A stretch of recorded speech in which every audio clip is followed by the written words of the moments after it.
a ver si se conecta alguno más.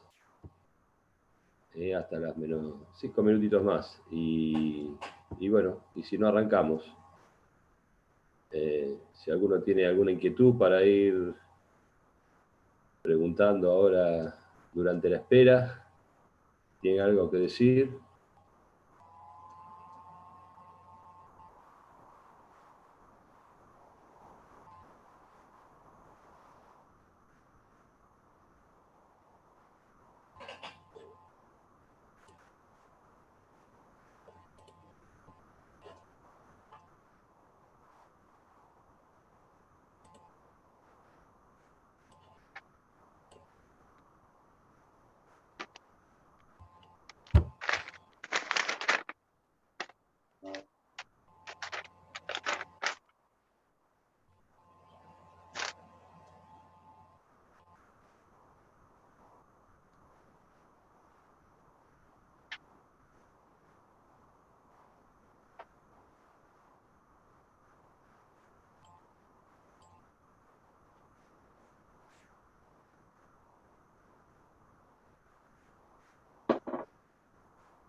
Bueno, ¿quieren que vayamos arrancando?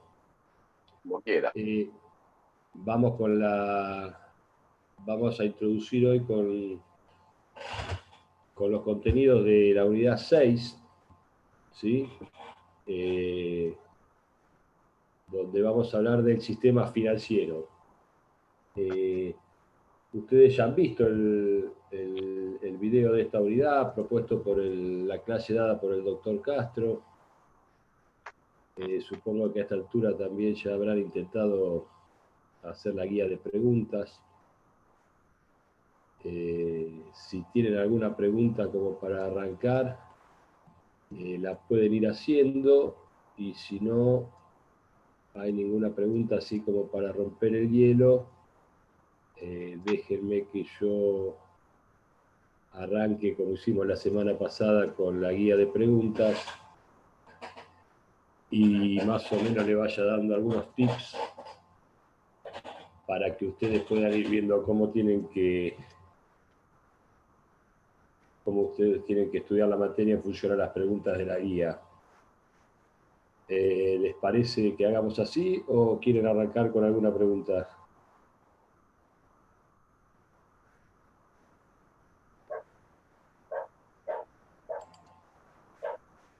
Bien, entiendo el silencio. Vamos un poquito a la guía entonces. Es lo mejor. Es lo mejor, ¿no? Parece que sí.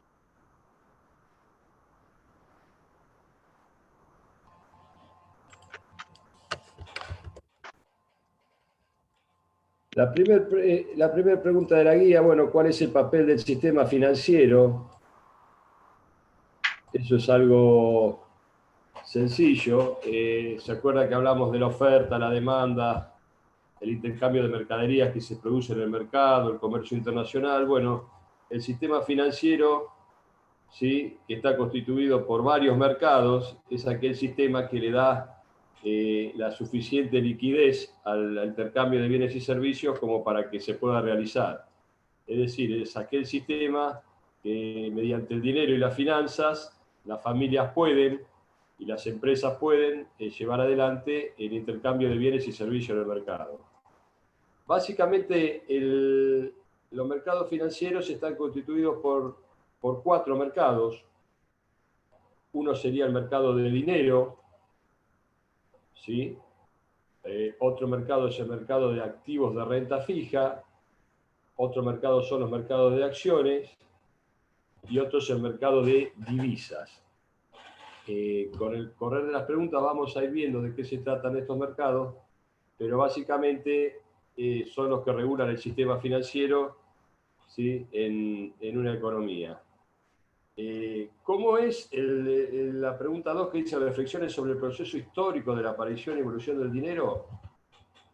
Ahí, bueno, esa pregunta es bastante sencilla, es una pregunta más que nada histórica de cómo aparece las distintas formas de dinero en el mundo, que se originan a través de lo que ustedes saben que se llamaba el trueque, que empieza, ¿no? en las edades más antiguas, en las eras más antiguas de la historia, donde el trueque consistía en el intercambio de un bien por otro bien. A partir del trueque comienza la comercialización de productos en el mercado. Este sistema de trueque se va perfeccionando, utilizando, empiezan a aparecer las primeras mercancías como con el concepto de dinero, en el cual determinadas mercancías como la cerveza, los cigarros, algunos metales se empiezan a usar como instrumentos de cambio, ya no intercambiando una mercadería por otra, sino intercambiando mercaderías por estas otras mercaderías que a su vez van a ser intercambiadas por otras, y comienza así a evolucionar y a aparecer el concepto de dinero, que aparece ya cuando el comercio del trueque va liderado con una moneda de cambio que son los metales preciosos como el oro, la plata, y los estados en la Edad Media toman el monopolio de acuñar estos metales y imprimir monedas de curso legal que estaban basadas en el valor intrínseco que tenía cada uno de los metales que acuñaban. Es decir, cuando el dinero que se utiliza tiene un valor intrínseco, quiere decir que la moneda que ustedes tienen a mano, la moneda de circulación, tiene un valor que es lo que vale el metal por sí mismo. Cuando hablamos de valor intrínseco de la moneda, hablamos más allá del valor de uso que tiene la misma, sino de lo que la moneda vale. Por ejemplo, ustedes vieron que acá en Argentina prácticamente se han dejado de utilizar monedas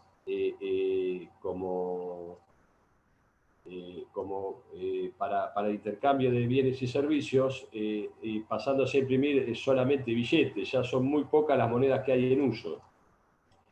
¿Por qué? Porque llega un momento que el valor intrínseco, el valor, lo que cuesta hacer esa moneda, el metal que tiene esa moneda, es de mayor valor que lo que la moneda representa. Es decir, si hoy tuviéramos en la mano una moneda de 25 centavos, o de 10 centavos, o de 5 centavos, que serían de monedas que estarían en curso legal, nos convendría ir a vender la moneda a un chatarrero que usar la moneda para el intercambio, por lo que la moneda representa, porque el valor intrínseco de esa moneda es mucho mayor a lo que la moneda representa. Entonces, estamos hablando acá de monedas acuñadas en la Edad Media, donde el valor intrínseco de la moneda representaba el valor en oro o el valor en plata que esa moneda acuñada tenía. El dinero moderno, ¿sí? Ya empieza a surgir en la Edad Moderna, es el dinero entonces que empiezan a acuñar los bancos centrales, ¿sí? de los distintos países, generalmente hasta el año 1960, 1970, que Estados Unidos deja de utilizar el patrón oro. Ese dinero acuñado por los bancos centrales de los distintos países tenía su respaldo. Ese dinero tenía su respaldo en oro. Cuando hablamos de dinero, hablamos de toda mercancía o de todo bien que es utilizado, ¿sí? o que es aceptado en una sociedad como un medio de intercambio. Ese es el concepto de dinero. La oferta de dinero, cuando hablamos de la oferta de dinero que hay en el mercado, básicamente lo que vamos a hablar desde un concepto moderno es de lo que se llama el M1, que es el dinero circulante, o sea, el dinero que está, las monedas y billetes que están en poder del público, las monedas y billetes que están en poder del público, más las monedas y billetes que están depositadas en los bancos como depósitos a la vista.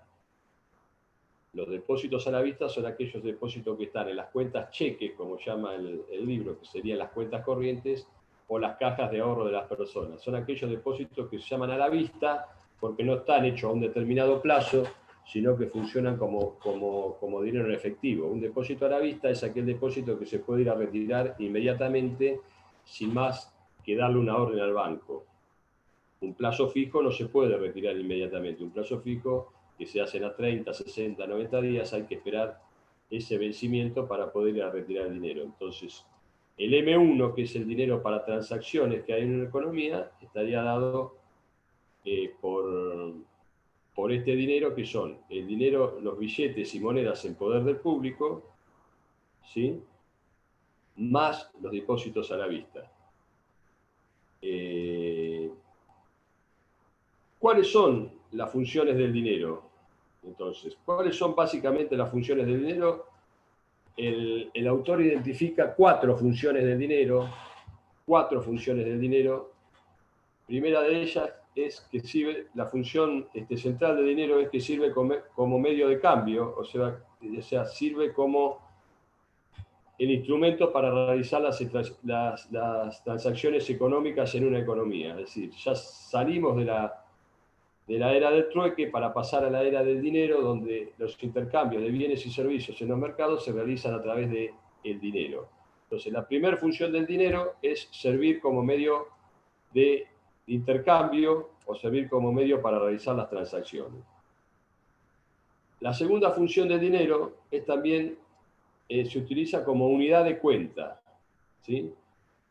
El dinero utilizado como unidad de cuenta sirve para determinar el valor de las cosas, ¿sí? Así como la presión se mide en libras, el peso se mide en kilogramos, la longitud se mide en metros, ¿sí? En un determinado país, el valor de las cosas se mide en la moneda del país.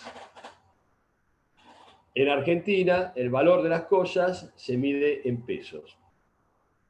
¿Cuál es el problema que tiene la inflación acá en Argentina? ¿Qué es lo que genera un proceso inflacionario? El proceso inflacionario lo que genera es que el dinero vaya perdiendo esa función que tiene como unidad de cuenta, habida cuenta de que las cosas continuamente están cambiando su valor en la moneda, en la moneda local, por la depreciación que la moneda misma sufre. Entonces, lo que se produce, sobre todo acá en Argentina, con el proceso inflacionario, es que la gente termina midiendo el valor de las cosas por la moneda de otro país, por una moneda más estable. Es por eso que ustedes van a ver que las propiedades o determinadas mercaderías o determinados productos acá en Argentina se miden en dólares, ¿sí? Porque Argentina tiene un problema, que es que la moneda argentina, por razones que vamos a ver más adelante en las próximas unidades, continuamente va perdiendo su valor. Es como si el metro con lo que ustedes miden la longitud continuamente se fuera achicando, o la libra con la que ustedes miden la presión continuamente se fuera achicando. Entonces a la misma longitud, un día daría 1 metro, al otro día daría 50 centímetros, al otro día daría 30. Eso es lo que hace la inflación, es básicamente corromper el valor que tiene la moneda como unidad de cuenta. Sigue sirviendo para hacer transacciones, que era la primera función, pero cuando hay un proceso inflacionario fuerte, la segunda función de la moneda, que es servir como utilidad de cuenta, como unidad de cuenta, se va desvirtuando. Algunas veces el dinero también se utiliza como depósito de valor, es decir, la gente guarda dinero como depósito de valor, como ahorro, así como lo hace con bonos, con acciones, con inmuebles, muchas veces guarda dinero como depósito de valor. Eso no se produce con todas las monedas. Es claro que con la moneda argentina la gente no la guarda como depósito de valor, pero sí en países como Argentina y otros países latinoamericanos, Rusia, países asiáticos, cuyas monedas locales son inestables, la gente tiene la costumbre de utilizar la moneda como resguardo de valor, pero lo que utiliza es la moneda americana, utiliza el dólar, utiliza el yen, utiliza el euro. Entonces esas monedas sí se utilizan como depósito de valor. Cosa que es muy raro que hagan los ciudadanos de esos países, pero los ciudadanos de otros países que no son europeos o estadounidenses, sí lo hacen porque sus monedas continuamente están perdiendo valor contra las monedas centrales. Entonces se utiliza también, es muy raro que se haga, pero se utiliza como depósito de valor. La cuarta función del dinero, ¿sí?, que explica el autor, es como patrón de pago diferido. ¿Qué significa este concepto de patrón de pago diferido? Es muy sencillo. Cuando se hacen negociaciones a plazo, como un contrato de alquiler o como un préstamo a futuro, lo que hace es determinarse esos compromisos a futuros en una unidad de cuenta que es el dinero. Es un patrón de pago diferido. Esos pagos diferidos van a tener un patrón que son las unidades monetarias que hay que entregar. Como verán, para que alguna mercancía, como yo les dije, sea considerada dinero, es necesario que cumpla estos 4 requisitos, ¿sí? Son fundamentales, son esenciales a una mercadería o a cualquier cosa que quiera denominarse dinero. El dinero en Argentina tiene un problema, ¿sí? Tiene un problema el dinero argentino, el peso argentino tiene un problema, que lo vamos a ir viendo más adelante, por el cual va perdiendo su valor, a punto tal que hay algunos economistas que consideran que el peso argentino no es dinero, no es una moneda, sino que es una cuasi moneda, dicen cuasi moneda, porque no cumple todos los requisitos que tiene que cumplir una mercadería o un producto para ser considerado dinero.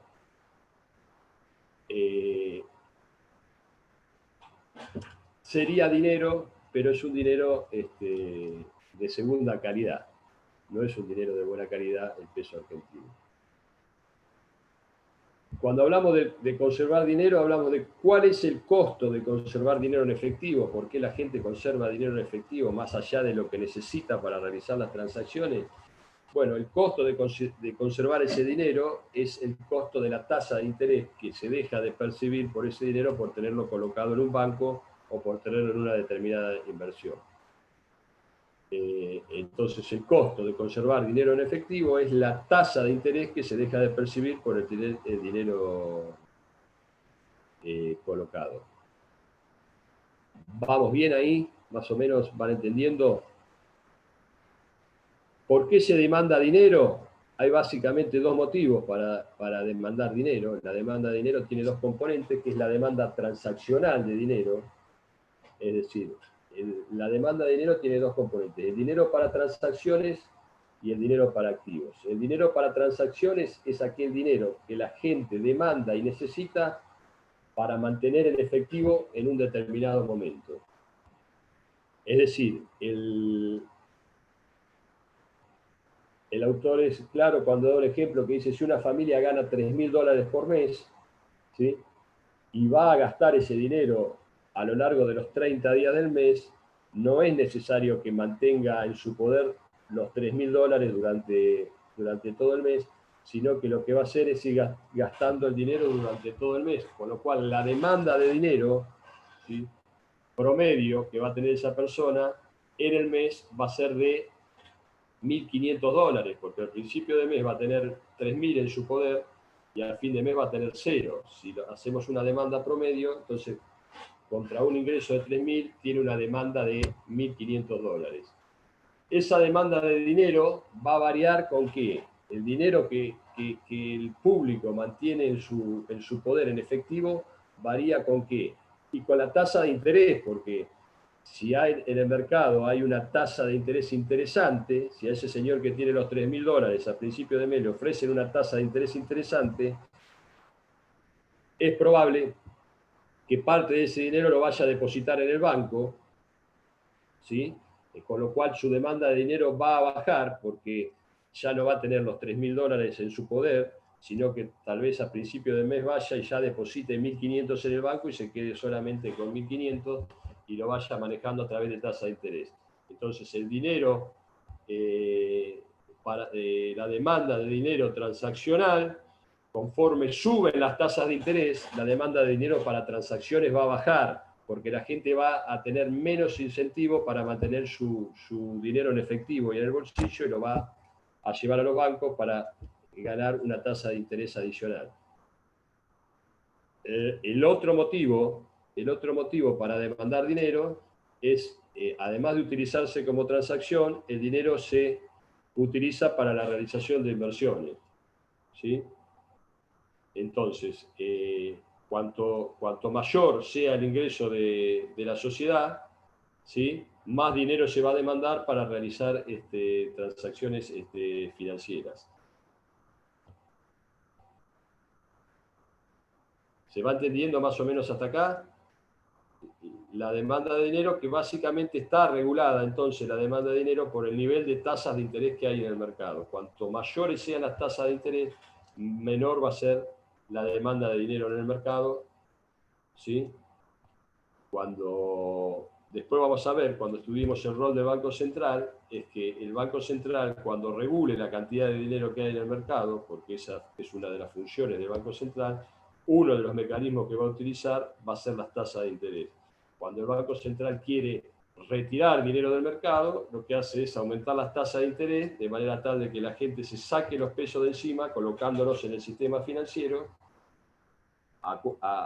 con la promesa de una tasa de interés alta, y cuando el Banco Central quiere volcar dinero al mercado, porque considera que la cantidad de dinero que hay en el mercado no es suficiente y se necesita más dinero para lubricar la economía o hacer una política económica expansiva, lo que hace es bajar las tasas de interés para que la gente no tenga incentivo en colocar dinero en los bancos y lo termine gastando. Pero lo que vamos a ver ahora es cómo surge el sistema financiero en el mercado y qué papel juegan los bancos en la creación de dinero. Hasta ahora lo que yo le dije es que, o lo que sabemos, es que el monopolio del dinero a través de acuñar la moneda lo tiene el Estado Nacional, ¿sí?, a través del Banco Central. El Banco Central es el organismo o la institución del gobierno nacional que es el encargado de emitir la moneda. Pero en el mercado no solamente está la moneda que emite el Banco Central, sino que los bancos comerciales, ¿sí?, cumplen un rol secundario donde también contribuyen con su accionar a expandir esa cantidad de moneda o esa creación primaria de moneda con su accionar. ¿Cómo surgen los bancos? Los bancos comerciales primitivos surgen en Inglaterra con lo que eran los orfebres. Los orfebres eran aquellas personas que se dedicaban a custodiar y a tener en su poder, en sus depósitos, los depósitos de valor de oro, plata, metales preciosos y cosas de valor que tuviera el público en general. Entonces, cuando la gente tenía cosas de valor, las llevaba al orfebre, el orfebre las guardaba en sus bóvedas o en sus cajas de seguridad, y por eso el orfebre le cobraba una comisión o un determinado canon por tener guardado ese dinero en sus cajas. Ese primitivo sistema bancario que surge a través de los orfebres no es un sistema que cree dinero, porque si bien el orfebre recibía 1 millón de pesos como reserva, mantenía el millón de pesos entero en su bóveda y guardado. Hasta acá no producía ningún efecto más que guardar el dinero y cobrar una comisión, ¿sí?, por guardar ese dinero. El balance, ustedes están viendo están viendo, ¿no?, la hoja. El balance de ese Banco Central básicamente decía que tenía depósitos a la vista por 1 millón, ¿sí? O sea, el banco tenía una deuda de 1 millón con la persona que había venido a traer su oro, pero en sus reservas tenía ese millón. O sea que los depósitos que había en el banco estaban garantizados 100% por las reservas.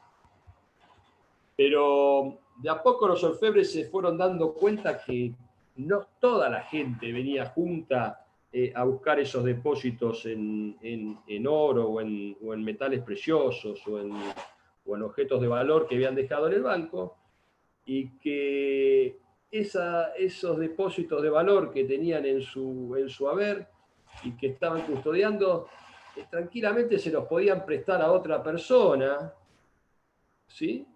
Y esa persona, a su vez, lo requería para hacer una inversión, para hacer negocios. Entonces, no solamente iban a ganar la comisión que ganaban por custodiar esos depósitos de valor, sino que a su vez podían prestarlo a terceros y ganar un interés por esos préstamos que hacían a terceros.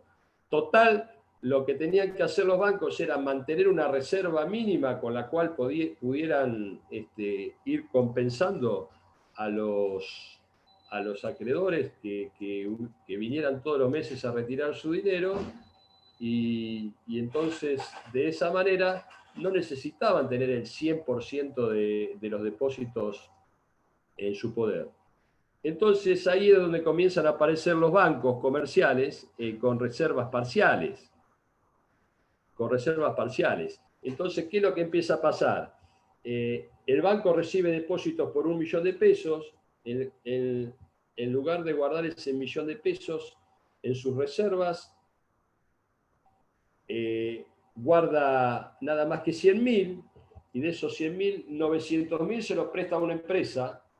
Esa empresa va a tomar esos 900.000 de préstamo y va a venir y los va a depositar en el banco, ¿sí? Otra vez, o vendrán otras empresas que depositarán en el banco otra vez esos 900.000, y así se va a empezar a generar un circuito donde, en principio, si eso sucede una sola vez, el Banco Central pasaría a tener ahora unas reservas de 1 millón, pasaría a tener 900.000, que ya no son en reservas de oro y de plata y metales preciosos, sino que son en préstamos que hizo, y pasaría a tener del lado del pasivo 1.900.000.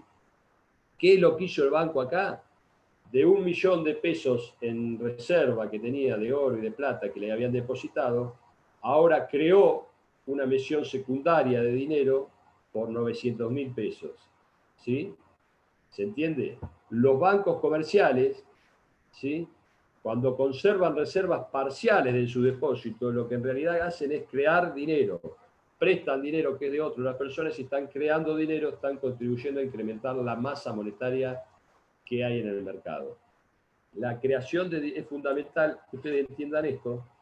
Los bancos comerciales, al conservar reservas parciales de los depósitos que reciben, y no todos los depósitos, están creando dinero, están realizando una creación secundaria de dinero.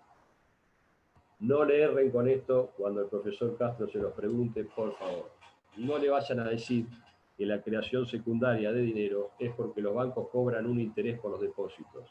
La creación secundaria de dinero es porque los bancos mantienen reservas parciales de los depósitos que reciben y hacen una creación secundaria de dinero prestando esos depósitos. ¿Quién regula todo el sistema financiero? Que yo le dije que tenía básicamente 4 mercados. El sistema financiero tenía el mercado de dinero, el mercado de títulos de renta fija, el mercado de acciones y el mercado de moneda internacional. El mercado de moneda internacional, más o menos lo vimos en el Zoom anterior, que se regulaba por la oferta y por la demanda de divisas, que a su vez estaba regulada por ciertos mecanismos del comercio internacional y afectada por el balance de pago de un determinado país. Más o menos vimos cómo funcionaba el mercado de divisas. El mercado de títulos de renta fija es aquel mercado donde se cotizan básicamente los títulos que se llaman bonos del Estado u obligaciones negociables de las empresas, que básicamente son pagarés que emiten las empresas o que emite el Estado, prometiendo una devolución futura de un determinado dinero, que cotizan en los mercados de renta fija, que en Argentina los bonos del Estado o la deuda pública cotizan en lo que es el mercado abierto electrónico, donde se realizan las operaciones de mercado abierto. En ese mercado abierto electrónico, todo lo que es deuda del Estado va a cotizar ahí, intervenida por el gobierno, donde intervienen el gobierno, intervienen agentes económicos privados, intervienen los bancos comerciales, interviene el propio Banco Central comprando y vendiendo bonos. La diferencia fundamental que hay entre estos mercados de renta fija, donde cotiza la deuda del Estado nacional, provincial u otros organismos del Estado, y la deuda privada de las empresas, es que los títulos de renta fija está determinado ya, implícito en el papel que se comercializa, cuál es el interés que se va a pagar. Tienen una renta fija, una obligación negociable de YPF, es un documento de YPF que vence en el 2020, que paga un interés del 8,75% anual en dólares. Y ese interés es fijo. Lo que va a variar es el valor del papel, o sea, lo que el mercado va a pagar por ese papel en función de las expectativas que tenga. Pero ya se sabe que al vencimiento de ese papel, si tiene un valor nominal de $100, se van a cobrar $100 y se va a cobrar durante todo el periodo de duración del bono una determinada tasa de interés.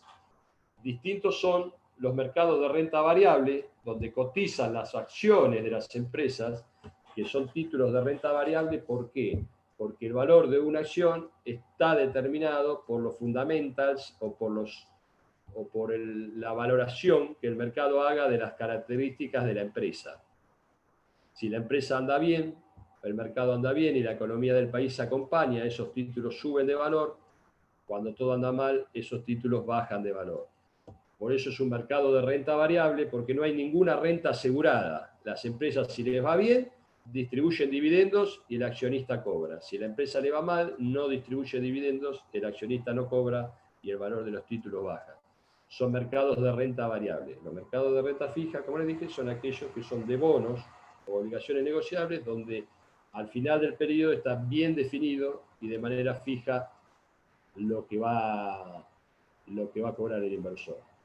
Pero bueno, el objetivo fundamental del Banco Central, entonces el Banco Central vamos a centrarnos en el Banco Central de la República Argentina, el objetivo central es preservar el valor de la moneda de un país, ¿sí? Procurando la estabilidad de los precios, tratando de propiciar un crecimiento económico, conservar el empleo y tener un contexto financiero ordenado, eficiente. Para eso el Banco Central tiene un estatuto, ¿sí? El Banco Central tiene un estatuto, es una entidad autárquica del gobierno nacional, pero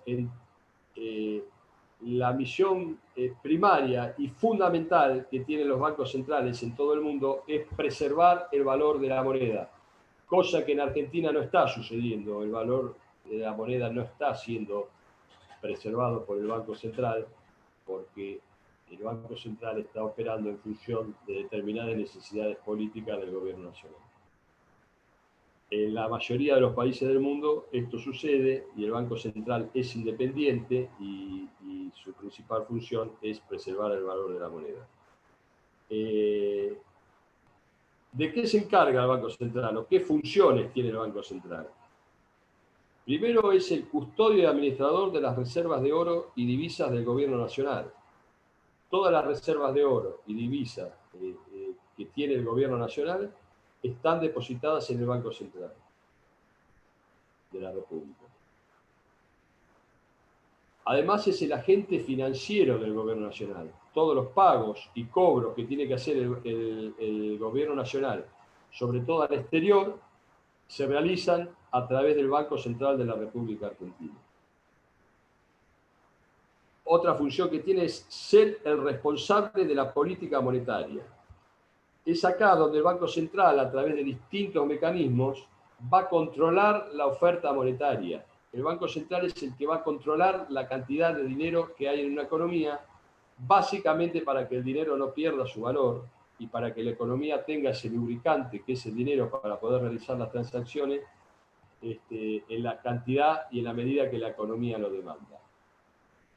Para regular la cantidad de dinero que hay en el mercado o para para controlar esa política monetaria.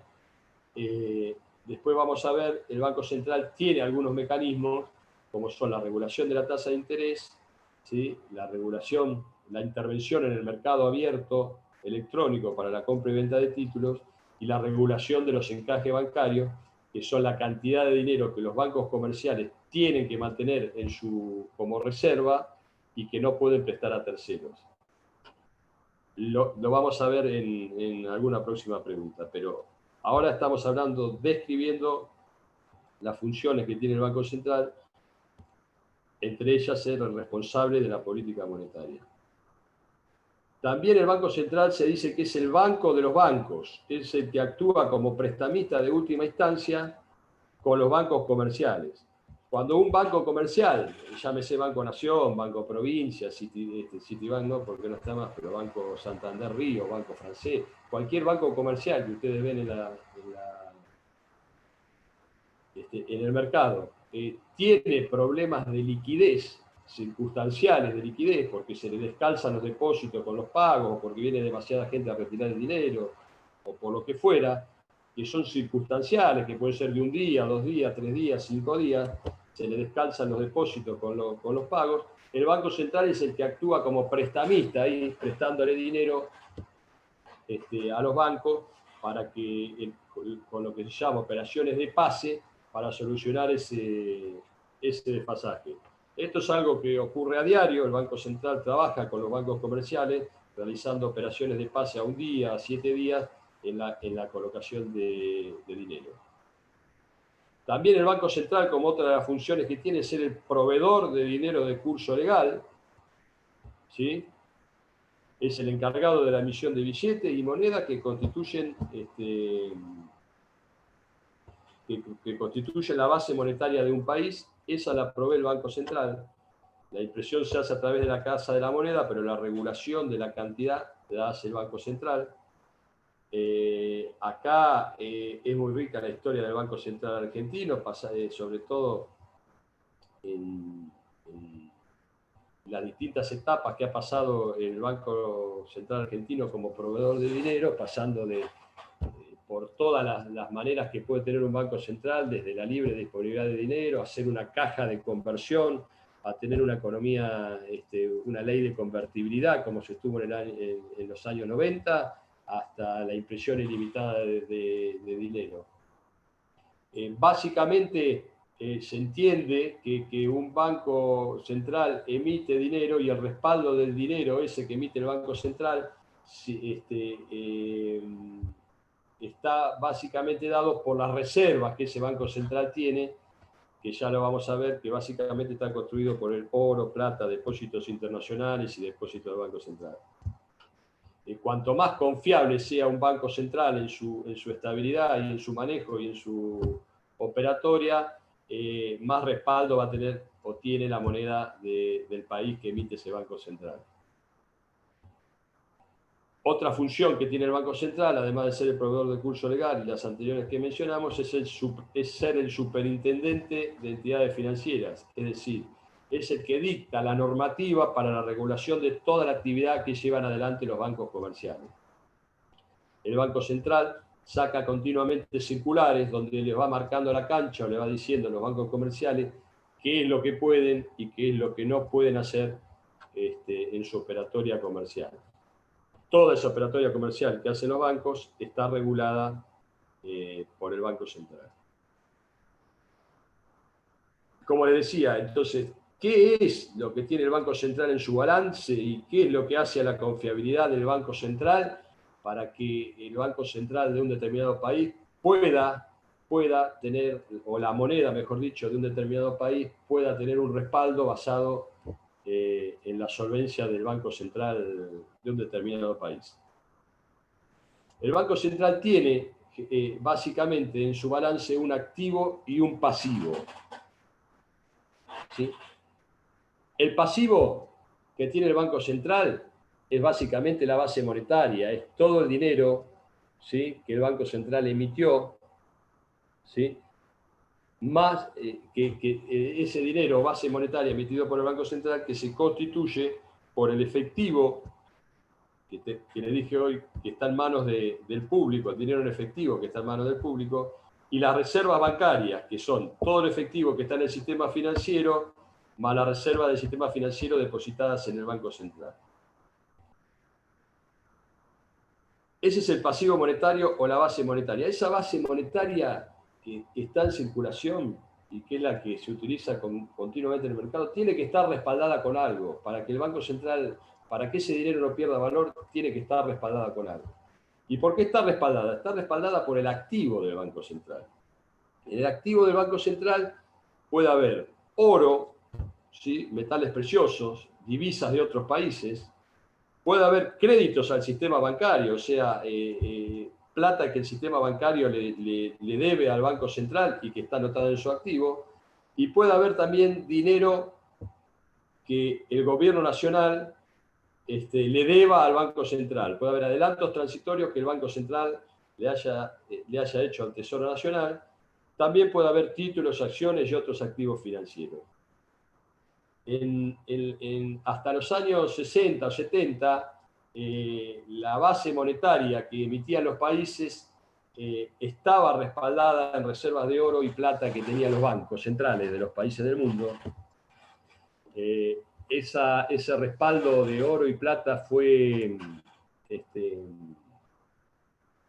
siendo cada vez menor, ¿sí?, hasta que a finales de la década del 70 Estados Unidos fue el último país que abandonó la conversión de dólares a oro, lo que se llamaba en economía el patrón oro, ¿sí?, que se emitían tantos pesos de acuerdo a las reservas de oro que hubiera en el Banco Central, y entonces la moneda de los distintos países ya no están respaldadas en metales preciosos, sino que están básicamente respaldadas en la confianza que los tenedores de esa moneda tengan en las instituciones que rigen la economía de un determinado país, fundamentalmente el Banco Central. Si ustedes toman un billete de $1, por ejemplo, se van a dar cuenta que no dice que le van a dar tanta cantidad de oro por convertir ese billete, sino que le va a decir en Dios confiamos. O sea, no está respaldado el billete de Estados Unidos en oro, en plata, ni en nada que se le parezca, sino que está respaldada en la confianza de que todo el mundo tiene sobre el funcionamiento de las instituciones de Estados Unidos y el manejo que van a hacer de su política monetaria. Es por eso que las monedas de los distintos países fluctúan unas con otras entre sí y van cambiando su valor, pero el concepto que quiero que se lleven ustedes es que no todas las monedas tienen el mismo respaldo detrás, y que el respaldo que tiene una determinada moneda o una determinada base monetaria es el respaldo de la institucionalidad y de la trayectoria y de la confianza que se tiene en las propias instituciones del país emisor de la moneda. Cualquier relación que ustedes quieren hacer con la moneda argentina, cuando ustedes se pregunten por qué el peso argentino continuamente está perdiendo su valor por el proceso inflacionario que sufre este país, vean entonces que eso no sucede en otros países porque tienen hace 200 años la misma moneda, porque han sido coherentes con su trayectoria, siempre han hecho lo mismo. Entonces la confianza de los inversores del mundo está en esas monedas y no en la nuestra, que continuamente va perdiendo su valor y continuamente se cambian las reglas de juego sobre las que opera el sistema monetario argentino. Entonces dijimos que en el activo del Banco Central están las reservas de oro, divisas y otros activos externos, ¿sí? Cuanto más reservas tenga un determinado banco central, entonces más garantía o más confianza va a dar en la moneda de su país. La reserva de oro, plata y títulos extranjeros, lo que le da al que mira el balance del Banco Central, o lo que sintetiza, es la posición total neta del Banco Central frente al sector externo. Es decir, es la capacidad que va a tener esa economía de hacer frente a compromisos con el exterior en tanto y en cuanto el Banco Central tenga más reservas de oro, divisa y monedas internacionales. ¿Sí? También en la reserva del Banco Central hay títulos públicos que el Banco Central tiene por dinero que el Banco Central le ha prestado generalmente al gobierno nacional, ¿sí? al gobierno nacional, y ese gobierno nacional se lo ha compensado dándole títulos públicos o lo que se denomina, que se puede asimilar a lo que es un pagaré. El gobierno nacional le presta 400.000 millones de pesos por año al gobierno de la nación porque tiene déficit presupuestario, y el gobierno de la nación le da pagaré que dice que el año que viene se lo va a devolver. En definitiva, esos son los títulos públicos que puede tener el Banco Central, ¿sí? En el sistema financiero, en su activo, perdón. También tiene créditos al sistema financiero, ¿sí? El Banco Central presta dinero a la banca comercial y por esos préstamos de dinero obtiene documentos, pagaré, títulos de deuda que los bancos comerciales le dan al Banco Central. Y también lo que hace el Banco Central es hacer adelantos transitorios al gobierno nacional, le adelanta transitoriamente dinero para que realice sus gastos, y el Banco Central también lo compensa con títulos. Verán ustedes, con esto que yo les he dicho, que no es lo mismo un banco central que tenga todas sus reservas en oro, plata, divisas internacionales, ¿sí? Que tenga un alto porcentaje de las reservas en esto, que tenga un alto porcentaje en reservas que son papeles del Estado Nacional, papeles de la banca local u otro tipo de cosas. Cuanto más porcentaje tenga un banco central de papeles internacionales o de oro y de plata, más confiable va a ser ese banco y más solvente. No es lo mismo tener 40.000 millones de dólares como tiene el Banco Central argentino de reservas evaluadas y que las reservas estén en oro, en plata y dólares, que los 40.000 millones de dólares estén en una deuda que tiene el Estado Nacional con el Banco Central. Sí, también va a tener 40.000 millones de dólares, pero son de distinta calidad. ¿Se entiende eso? Sí, profe. Sí. Profe, no Dígame. me queda muy claro a qué se refiere cuando dicen títulos públicos. O sea, Los es como títulos, decir que te lo van a pagar en algún momento. claro, un título público es un título de deuda, es un pagaré, para simplificarlo, es un pagaré del gobierno nacional o de cualquier gobierno provincial. Cuando un gobierno se quiere financiar porque el dinero no le alcanza, emite un título de deuda. Ese título de deuda, que es un título de renta fija, puede ser esos títulos de renta fija. Entonces el gobierno dice, mire, yo voy a sacar este pagaré que vale $100, ¿sí? Lo voy a devolver dentro de 10 años y voy a pagar un interés del 10% anual. Lanza ese pagaré al mercado, los bancos comerciales salen a buscar inversores en ese pagaré y ese gobierno se financia, ¿sí? Si el pagaré vale $100 dentro de 10 años, lo más probable es que le den 60, $70 a plata de hoy, ¿no es cierto? Porque los $100 van a ser dentro de 10 años. Claro. Y ese título va a tener una deuda. Entonces, el Banco Central, que puede ser el comprador de ese título, va a tener en su activo ese título. ¿Sí? Sí. Va a tener en su activo ese título. Va a decir, no, yo soy millonario. Como usted me diga, usted es millonaria, sí. ¿Y qué tiene en su poder para ser millonaria? Y yo tengo muchos títulos del estado de Santiago del Estero. ¿No es cierto? El estado de Santiago del Estero me debe mucha plata y yo soy millonaria por eso. No es lo mismo que usted me diga que tiene oro, plata, reservas. Es distinta Claro, la calidad de la reserva, ¿me entiende? No es lo mismo tener un título del Estado Nacional que tener un título del gobierno de Chile, que tener un título del gobierno nacional argentino o de la provincia de Catamarca. No es lo mismo. bien, ¿Sí? gracias. La distinta calidad de esos activos financieros, ¿sí? En función de la capacidad de pago que tenga el deudor, está representada ¿dónde? En la tasa de interés. ¿Sí? Fíjense ustedes lo que pasa. Argentina en este momento, el gobierno argentino, toma deuda, ¿sí? toma deuda a una tasa, con esos títulos que yo les digo, con eso coloca deuda a una tasa de interés del 17 o 18% anual en el mercado de títulos y de bonos. ¿Sí? Sí. Países como Estados Unidos, Inglaterra, Japón, Holanda, europeos, colocan deuda al 0%, o sea, les prestan plata gratis. ¿Sí? Sacan un título que promete pagar $100 adentro de 10 años y le dan los $100 en la mano. A nosotros nos dan $2, no nos dan nada. O sea, el gobierno argentino prácticamente no tiene acceso a los mercados financieros porque tiene tan poca confiabilidad que nadie les presta. Cuando usted quiere ver cuál es la confiabilidad de un país, entonces lo que tiene que ver es la prima de riesgo país que tiene ese país o ese acreedor. Lo mismo sucede con los acreedores locales.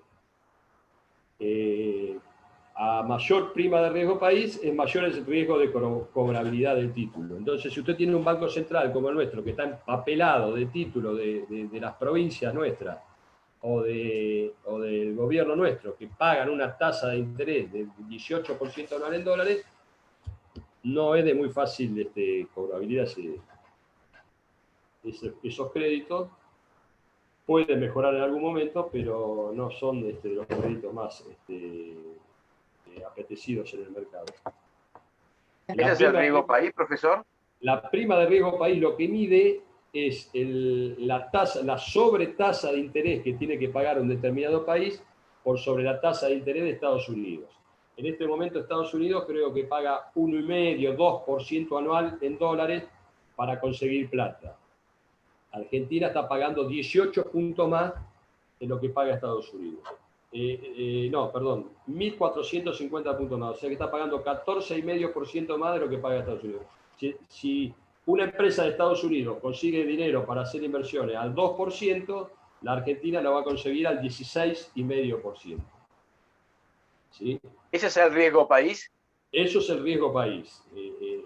Básicamente, el riesgo país, ¿quién define cuál es el riesgo país? Lo define el mercado. Cuando uno va a buscar plata al mercado y le dice, no, para vos hay plata, pero al 18%. Y cuando va a Estados Unidos dice, no, para vos hay plata al 2%. Y cuando va a Japón le dice, para vos no solo que hay plata, sino que en lugar de cobrarte, te pago para que te lleve la plata. Lo mismo pasa con los bancos comerciales. Los bancos comerciales, ¿qué hacen? No es lo mismo una tarjeta, la tasa de interés que le cobra una tarjeta de crédito dorada o black del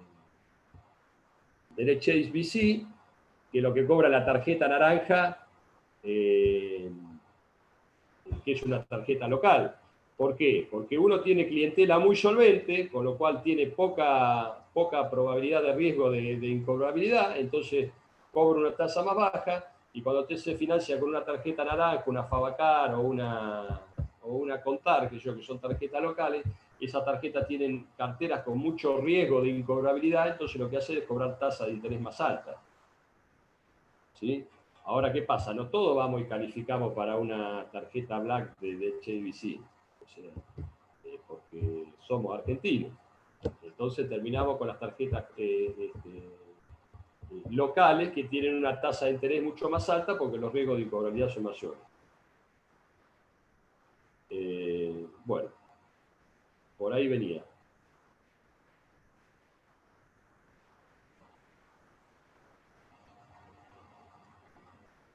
Vamos a ir ahora a lo que dijimos, cuáles son las causas, ¿sí?,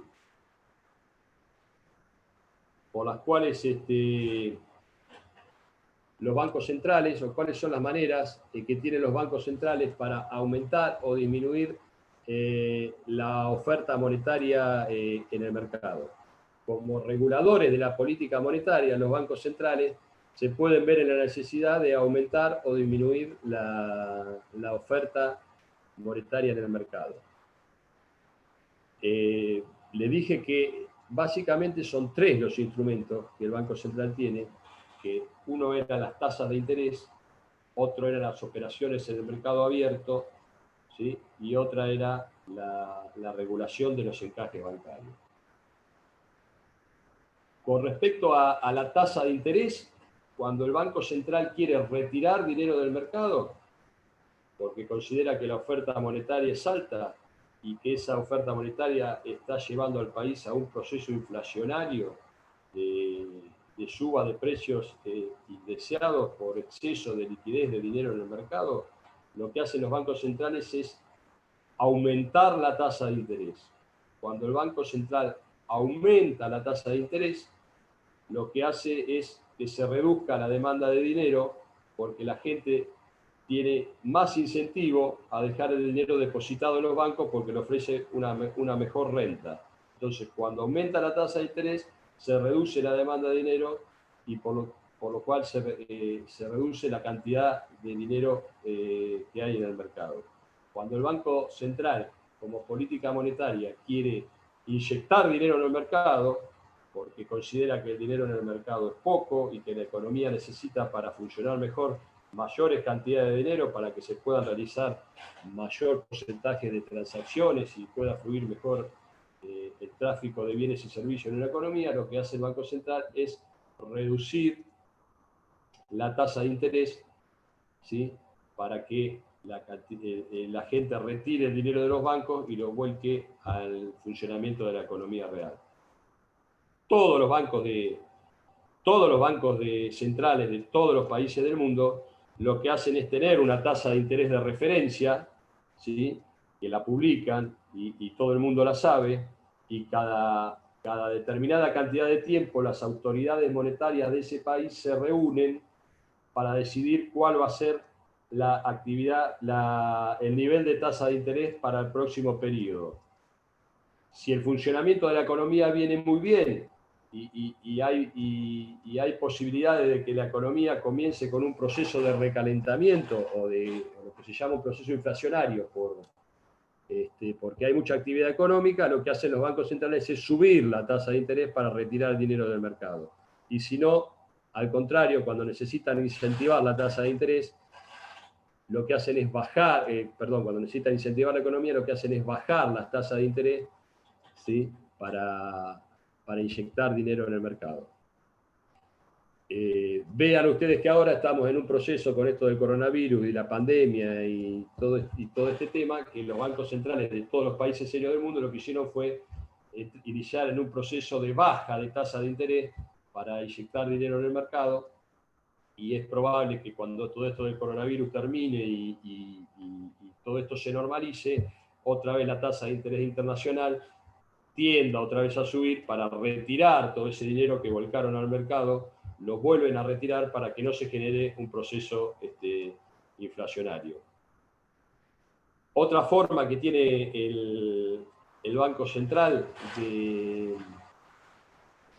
de influir en el mercado, ¿sí?, otra manera que tiene, además de la tasa de interés, es realizando operaciones en el mercado abierto.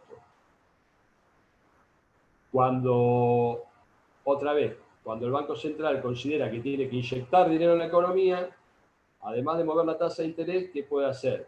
Puede salir a comprar títulos en el mercado abierto.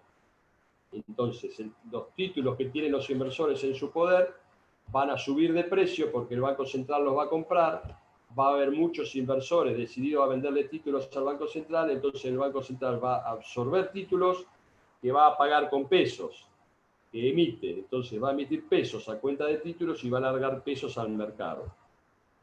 Cuando el Banco Central quiere hacer una política restrictiva, o sea, que quiere sacar dinero del mercado, lo que hace es vender títulos. Entonces, vende títulos baratos, o sea, baja el precio de los títulos, vende títulos baratos para que los inversores compren esos títulos, ¿sí?, inviertan esos títulos y los paguen con pesos que el Banco Central los va a captar y los va a sacar del mercado. Entonces, el Banco Central, además de regulando la tasa de interés, ingresa dinero al mercado o saca dinero del mercado comprando o vendiendo títulos de deuda pública. La tercera alternativa que tiene es aumentando o reduciendo los encajes bancarios. ¿Se acuerdan que yo les dije que los bancos comerciales, cuando recibían depósitos de dinero, ¿sí?, no se quedaban con esos depósitos guardados, sino que los prestaban. Y ese préstamo que hacían los bancos comerciales de ese dinero era una creación secundaria de dinero o era más dinero que se volcaba al mercado. Porque los propios bancos comerciales prestaban el dinero que tenían y hacían una creación secundaria de dinero. Esa creación secundaria de dinero está básicamente regulada por lo que se llaman los encajes bancarios. El Banco Central, a través de las normativas que emite, le dice a los bancos comerciales cuánto dinero del que reciben en depósito pueden prestar. O sea, básicamente le dice cuánto dinero del que reciben de depósito tienen que dejar en caja o encajado y cuánto dinero pueden prestar. Entonces, si un banco comercial, si el Banco Central le dice a un banco comercial que tiene que tener un encaje del 100%, el banco comercial recibe 100 pesos de depósito y no puede prestar nada, ¿sí? Porque tiene que tener un encaje del 100%. Si el Banco Central le dice que tiene que tener un encaje del 50%, por cada 100 pesos de depósito que recibe, puede prestar 50. Entonces, a través de la regulación de los encajes, el Banco Central pone y saca dinero del mercado. Si el Banco Central le dice al banco comercial que a partir de ahora el encaje va a ser del 100%, lo que va a estar haciendo es anulándolo por completo para que libere dinero al mercado, porque por cada depósito que el banco comercial recibe no va a poder prestar nada. Entonces no está liberando dinero al mercado. Si el Banco Central quisiera tener una política monetaria expansiva, lo que va a ir reduciendo entonces son los niveles de encaje que los bancos comerciales van a tener que tener.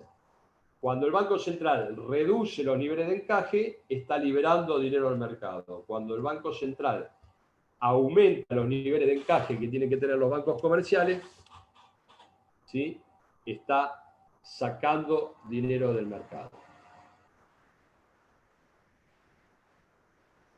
¿Se entiende más o menos hasta acá? Sí, profe. Sí, profesor. Bueno, más o menos eso es lo que tiene que ver en tema de la regulación de la base monetaria que realiza el Banco Central. Tiene que tener claro, porque van a tener varias preguntas en el examen, qué pasa cuando el Banco Central sube la tasa de interés, qué pasa cuando el Banco Central baja la tasa de interés, qué pasa cuando el Banco Central compra títulos en el mercado abierto, qué pasa cuando el Banco Central vende títulos en el mercado abierto, qué pasa cuando el Banco Central sube los encajes bancarios, qué pasa cuando el Banco Central baja los encajes bancarios.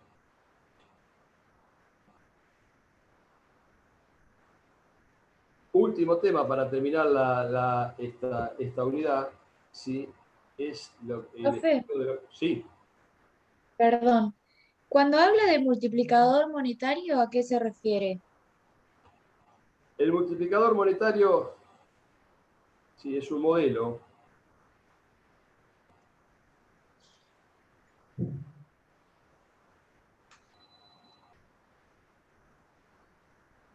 que mide cuál es la variación, ¿sí?, que hay en la base monetaria,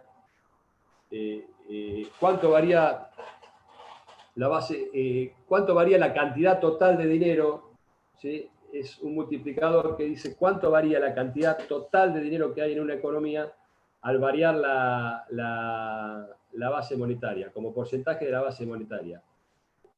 Yo les dije que los bancos comerciales tenían un efecto multiplicador del dinero, ¿sí?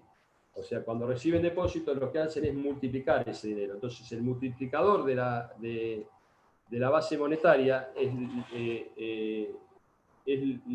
el coeficiente que mide cuánto se multiplica la cantidad de dinero a través de un aumento en la base monetaria.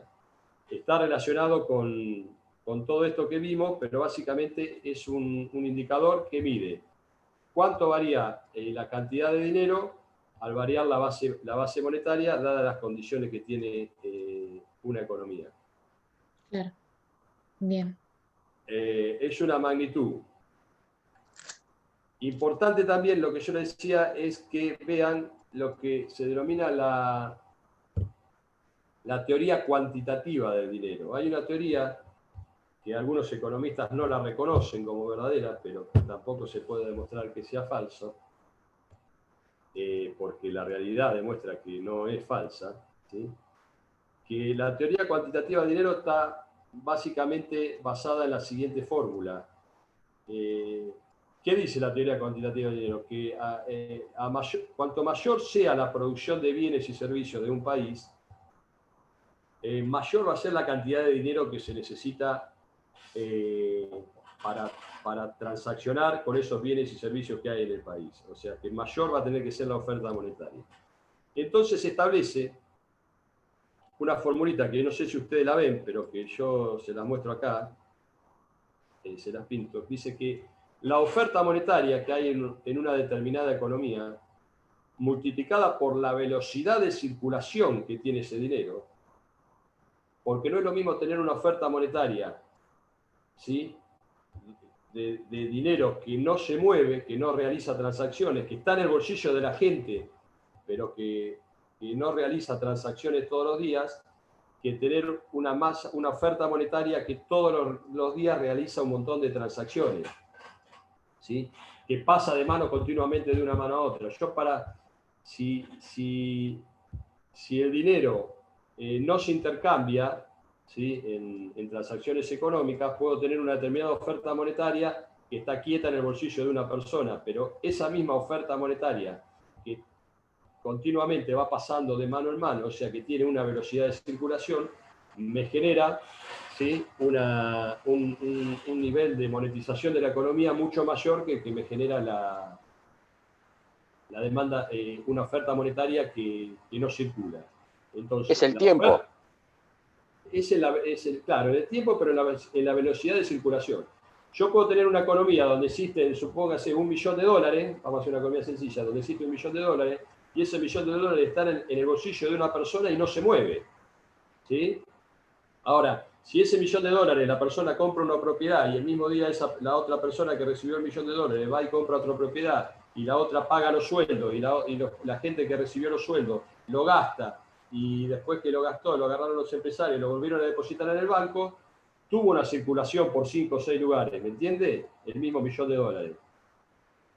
Entonces, en la medida que la velocidad no es lo mismo tener una oferta monetaria que no tiene velocidad de circulación, que no circula, que tener una oferta monetaria con una velocidad de circulación importante.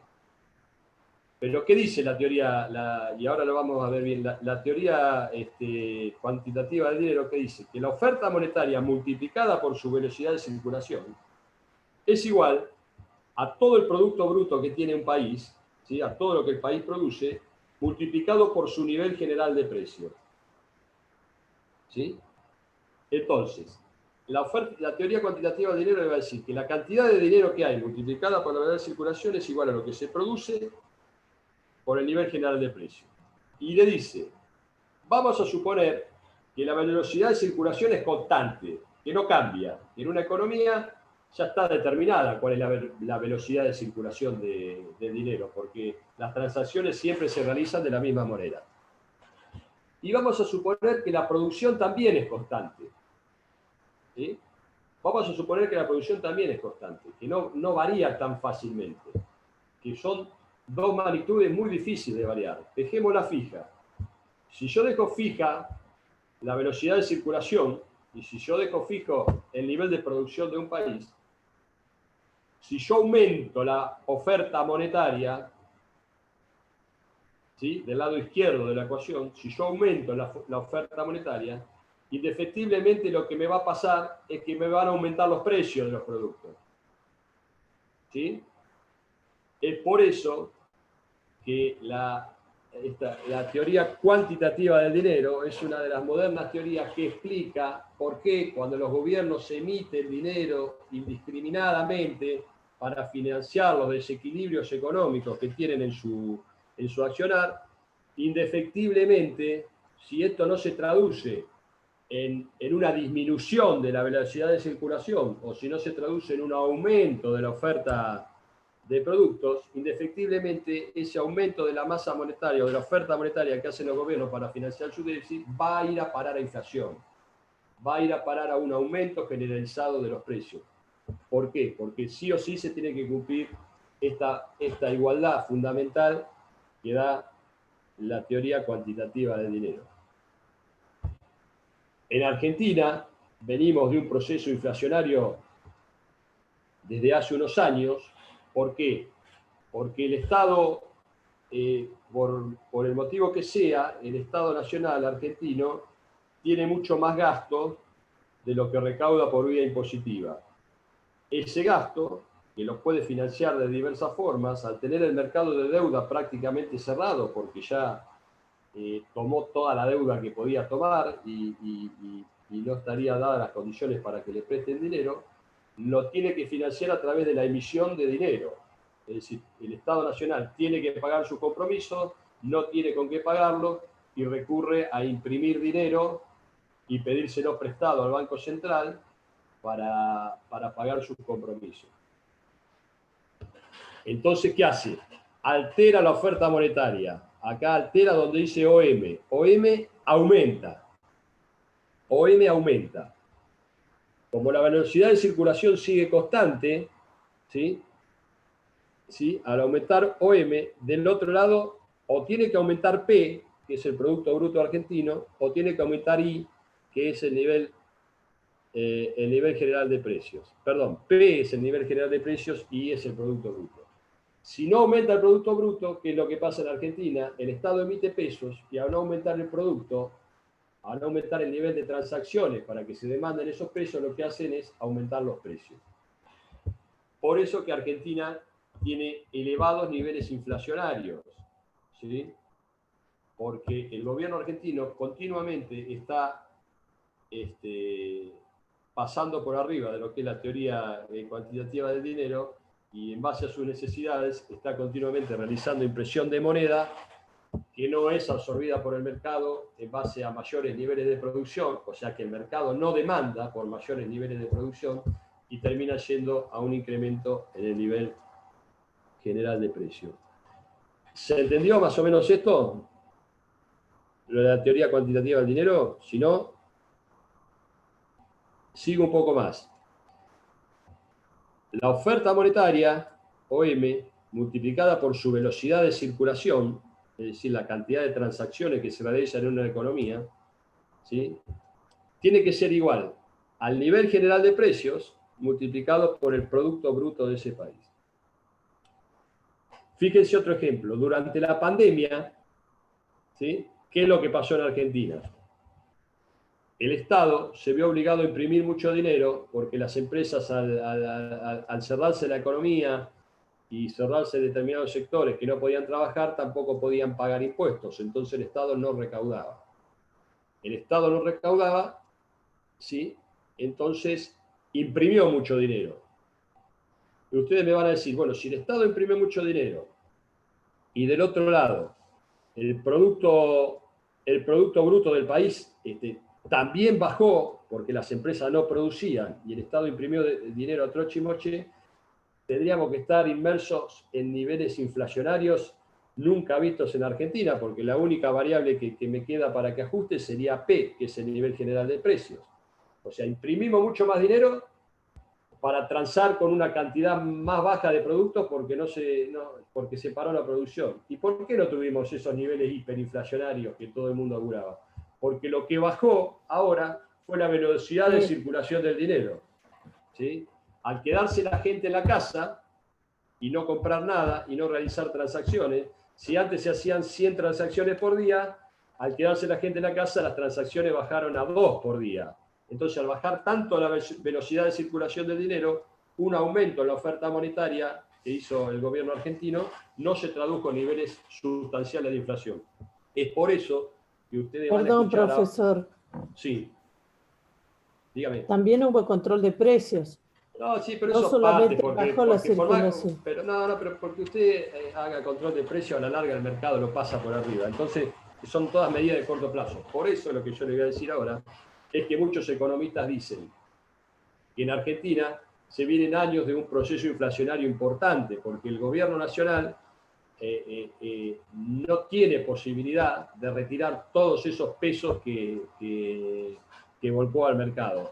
Entonces, sí o sí, todos esos pesos que el gobierno volcó al mercado y que va a seguir volcando durante la pandemia, porque la pandemia no terminó, ni cerca estamos de terminar, todavía queda por lo menos un año más de esto, el gobierno nacional lo va a tener que retirar del mercado, como todos los gobiernos del mundo lo van a tener que retirar del mercado, y eso lo van a tener que hacer o mediante el aumento de tasa de interés, lo que hace que la economía se resienta aún más, o mediante procesos inflacionarios que vayan licuando, que vayan absorbiendo esos niveles de emisión monetaria en los precios de los productos. Hoy, ¿hay un cálculo de cuánto emitió? no, sí, de cuánto emitió se sabe, lo que no se sabe es cuánto va a repercutir, pero todos los países del mundo han emitido muchísima cantidad de dinero en este periodo. No es que Argentina solo emitió, todos los países del mundo emitieron y mucho. Dice que emitieron 1 trillón. Sí, no son inimaginables los números, no entran en la cabeza de un ciudadano común. Pero lo que sí tienen que saber ustedes es que estamos frente a de acuerdo a lo que es la teoría cuantitativa, entonces todos los gobiernos de todos los países del mundo emitieron un montón de dinero y lo lanzaron al mercado, que ahora tienen que ir a un proceso, cuando la pandemia termine, si Dios quiere, tienen que ir a un proceso de regularización de esa emisión monetaria. ¿Y cómo lo van a hacer? ¿Cómo lo van a hacer? Lo van a hacer aumentando las tasas de interés para retirar esos pesos del mercado, vendiendo títulos para retirar esos pesos del mercado, como yo les dije, aumentando los encajes bancarios, o simplemente, si no lo pueden retirar de todo, dejando de que la inflación convalide esa emisión monetaria, ¿sí? Aumentando el nivel de general de precios. Por eso ustedes están viendo que la soja pasó de valer de $200 a $500 en el mercado internacional, el petróleo que había caído a $20 volvió a 60, y así, como que estuviera viendo en los mercados internacionales un proceso inflacionario generados por esta oferta monetaria que se incrementó en todo el mundo y no tuvo como contrapartida un crecimiento en los niveles de producción de los distintos países. Sí. Profe, a ver si lo entendí bien. El Estado emitió demasiado dinero, ¿no? Sí, emitió mucho. Pero ahora no... ¿Cómo? El Estado emitió mucho dinero, sí. Sí, pero ahora no tiene forma de que ingrese dinero para recuperar todo lo que emitió. No. El Estado emitió y va a tener que emitir mucho dinero porque necesita hacerlo, ¿sí? Cuando este proceso termine, para que ese dinero no genere inflación, ¿sí?, tendría que pasar dos cosas: o que se reduzca mucho la velocidad de circulación de ese dinero, ¿sí?, o que aumente mucho los niveles de producción del país. En tanto y en cuanto eso no suceda, los gobiernos, que no es el gobierno argentino, todos los gobiernos tienen que volver a retirar ese dinero del mercado. ¿Sí? ¿Para qué? Para que no se produzcan procesos inflacionarios muy grandes. Para retirar ese dinero del mercado tienen varias alternativas: aumentar las tasas de interés, aumentar los encajes bancarios, realizar operaciones en el mercado abierto, o simplemente no retirarlo y dejarlo que la inflación vaya haciendo su trabajo y acomodando esta ecuación con un aumento en los niveles generalizados de precios. Si siguen aumentando los precios, muero. ¿Le puedo hacer una pregunta? No hay chance de que los precios no sigan aumentando. ¿Le puedo hacer una pregunta? Gracias, profe. Sí, dígame. Una pregunta. Y de ahí viene entonces la gran cantidad de la forma de controlar esto es bajar la velocidad de circulación, ¿cierto? Podría ser, pero si usted baja la velocidad... Y una forma de bajar la circulación es tenerlos encerrado a todos con las sí, pero el objeto de tenerlo encerrado a todos no es bajar la circulación, es bajar la circulación del virus, no de la moneda. Claro, sí, por supuesto, principalmente, pero también ayuda a bajar la circulación monetaria. No, el gobierno no tiene ninguna intención de bajar la circulación monetaria, se baja sola la circulación, es una consecuencia de usted tiene la gente encerrada, la gente lo consume, como consecuencia se le va a dar eso. pero no, Sí. no es que sea una medida adoptada por el gobierno tener la gente encerrada para bajar la circulación. Nada, de ninguna manera. Son consecuencias que lo va a dar. Esto es oferta y demanda, son consecuencias que se da. Usted emite dinero, si usted emite dinero por el motivo que sea, porque usted puede estar de acuerdo o no con que el Estado emita dinero, pero eso son temas de política, ¿sí? De política económica. El gobierno emite dinero como contrapartida a esa emisión monetaria, tiene que haber o un aumento generalizado de la producción que absorba, con lo cual el mercado requiera más dinero para transar ese aumento de producción y no le genere inflación, o tiene que haber una baja en la velocidad de circulación, que es muy difícil de lograrla. Por el contrario, el dinero ahora, al ser electrónico, con todos los mecanismos que hay, circula cada vez más rápido. Eso el Estado es muy difícil que pueda influir en la velocidad de circulación. O si usted no logra, si usted emite dinero y no logra niveles de producción mayores, indefectiblemente se le va a ir a inflación. No hay otra. O sea, y a las pruebas me remito, hay inflación en todo el mundo. En este momento están aumentando los activos en todo el mundo. Cuando usted ve que la bolsa de Estados Unidos bate récord, que los mercados que el Bitcoin pasa, ¿por qué el Bitcoin pasó de valer $12.000 a $40.000? Que nadie ni siquiera sabe ni lo que es el Bitcoin, y todo el mundo va y lo compra. Porque la gente está buscando sacarse el dinero de encima y compra cualquier cosa. Se van activos, no se quedan con el dinero en la mano. Nadie quiere quedarse con dinero en el bolsillo, ni con peso argentino, ni con dólar, ni con euro, ni con nada. Ese es lo que, porque hubo una emisión monetaria muy grande, y entonces el que piensa en estos términos dice, si se largó mucha más cantidad de dinero al mercado, porque se multiplicaron las bases monetarias de todos los países contra los mismos niveles de producción o menores, van a aumentar los precios, indefectiblemente. Sí, última pregunta.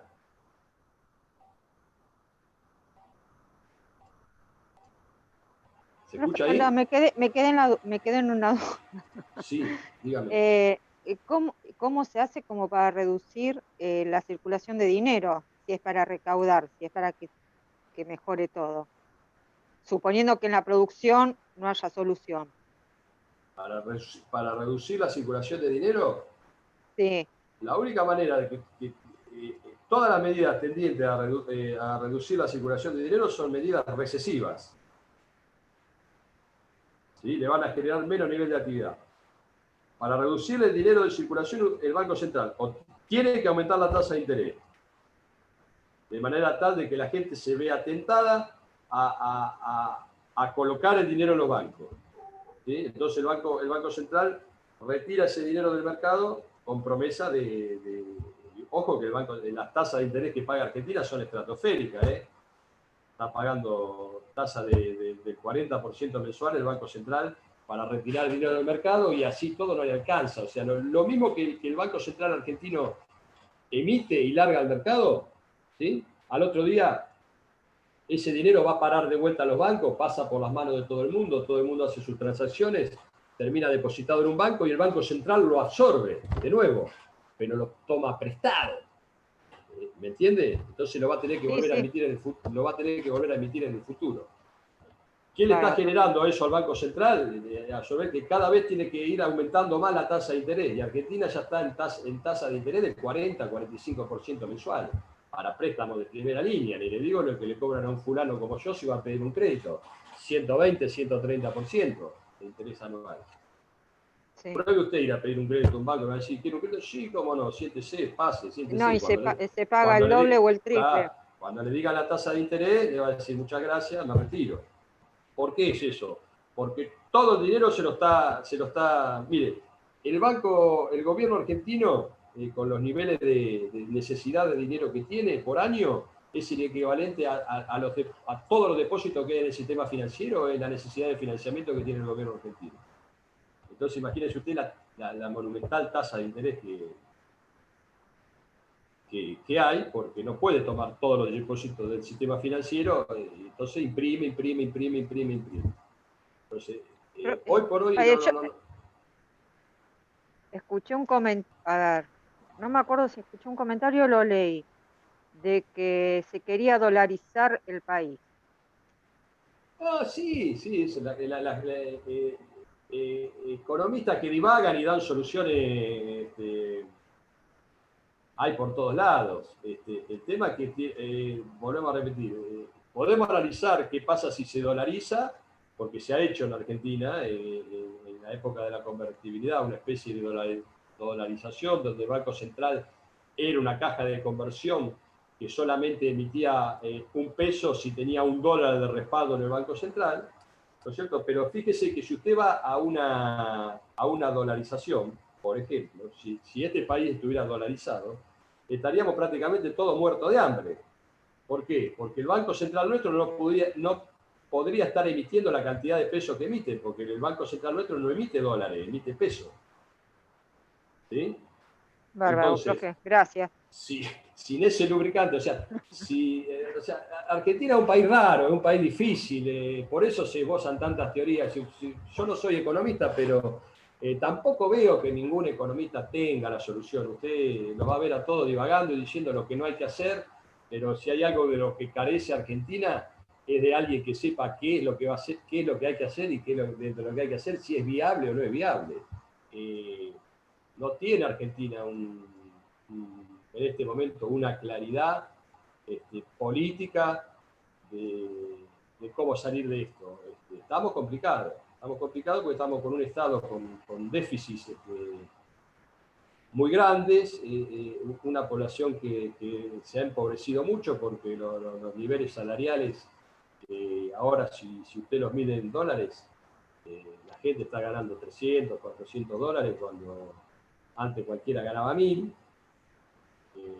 Tenemos los niveles salariales prácticamente más bajos de Latinoamérica, y no alcanza, cada vez es más la gente que vive del Estado. El Estado argentino es muy grande, muy ineficiente, tal vez se requieran reformas estructurales, y si no hace reformas estructurales Argentina, seguirá teniendo que financiarse con emisión monetaria y con niveles de ingreso de la población cada vez más bajo, y problemas como esto de la carne, que ahora parece que todo el mundo dice, pero la carne se fue por la nube, no se puede comprar carne, cuando en realidad no pasó eso, que la carne se fue por la nube. Lo que pasó es que los salarios se fueron por el piso. No sé si me entiende. Porque... Sí, aumentaron los precios, pero no los salarios. Exactamente. La licuación de salarios que ha tenido Argentina en estos últimos 2 años ha sido fenomenal. Estábamos con niveles salariales, supóngase, para un nivel salarial de 100, con el dólar a 40, como estábamos en agosto del 2019, hoy estamos con niveles salariales de 130, con el dólar oficial a más del doble, y le digo el dólar blue que está al triple o al cuádruple. Entonces, cuando usted ve los niveles salariales que hay hoy, he medido $100, que sería una unidad de medida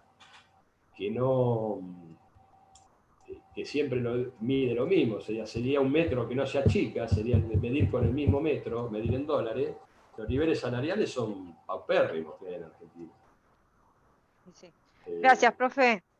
Bueno, seguimos mañana a las 9:30 y terminamos de ver la unidad 7 y la 8.